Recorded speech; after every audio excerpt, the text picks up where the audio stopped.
ರಾಜ್ಯದಲ್ಲಿ ಗೃಹಲಕ್ಷ್ಮಿ ಫಲಾನುಭವಿಗಳಿಗೆ big shock ಎದುರಾಗಿದೆ. ಗೃಹಲಕ್ಷ್ಮಿಯರ ಪರಿಷ್ಕರಣೆ ಪಟ್ಟಿ ರೆಡಿ ಮಾಡಿದೆ ಸರ್ಕಾರ. ಆ ಪೈಕಿ ಅನೇಕ ಮಹಿಳೆಯರನ್ನ ಫಲಾನುಭವಿಗಳ ಪಟ್ಟಿಯಿಂದ ಕೈಬಿಡಲಾಗಿದೆ.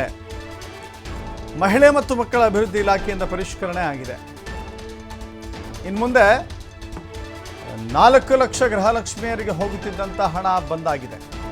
4 ಲಕ್ಷ ಜನರಿಗೆ ಫಲಾನುಭವಿಗಳ ಪಟ್ಟಿಯಲ್ಲಿ ಕಡಿತಗೊಳಿಸಲಾಗಿದೆ.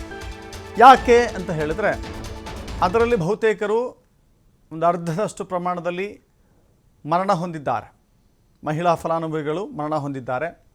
ಇನ್ನುಳಿದಂಥವರು IT ಮತ್ತು GST ಫೈಲ್ ಮಾಡಿದ ಕಾರಣಕ್ಕಾಗಿ ಅವರು BPL ವ್ಯಾಪ್ತಿಗೆ ಬರುವುದಿಲ್ಲ. ಎಷ್ಟು ಜನಸಂಖ್ಯೆ ಅಂತ ಹೇಳಿದ್ರೆ 1,95,000 ಮೃತರಾಗಿದ್ದಾರೆ. 1,95,000 ಮಹಿಳೆಯರು ಮೃತಪಟ್ಟಿದ್ದಾರೆ ಗೃಹಲಕ್ಷ್ಮಿ ಫಲಾನುಭವಿಗಳಾಗಿದ್ದವರ ಪೈಕಿ.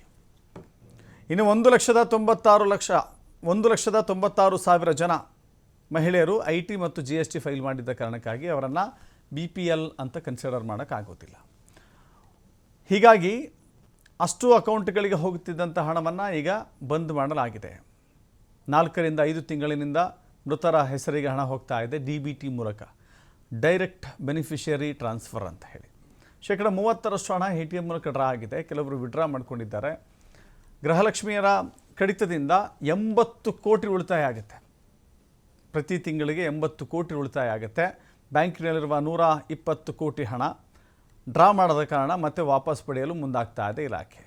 20,000ಕ್ಕೂ ಹೆಚ್ಚು ಆಧಾರ್ ಸೀಡಿಂಗ್ ಮಾಡದೇ ಇರೋದ್ರಿಂದ ಹಣ ತಲುಪಿಲ್ಲ. KYC ಮಾಡದ ಕಾರಣಕ್ಕಾಗಿ ಇವರಿಗೆ 10,000ಕ್ಕೂ ಹೆಚ್ಚು ಫಲಾನುಭವಿಗಳಿಗೆ ಹಣವೇ ತಲುಪಿಲ್ಲ. ರಾಜ್ಯದಲ್ಲಿ 1.31 ಕೋಟಿ ಅಂದರೆ 1,31,00,000 ಗೃಹಲಕ್ಷ್ಮಿಯ ಫಲಾನುಭವಿಗಳಿದ್ದಾರೆ.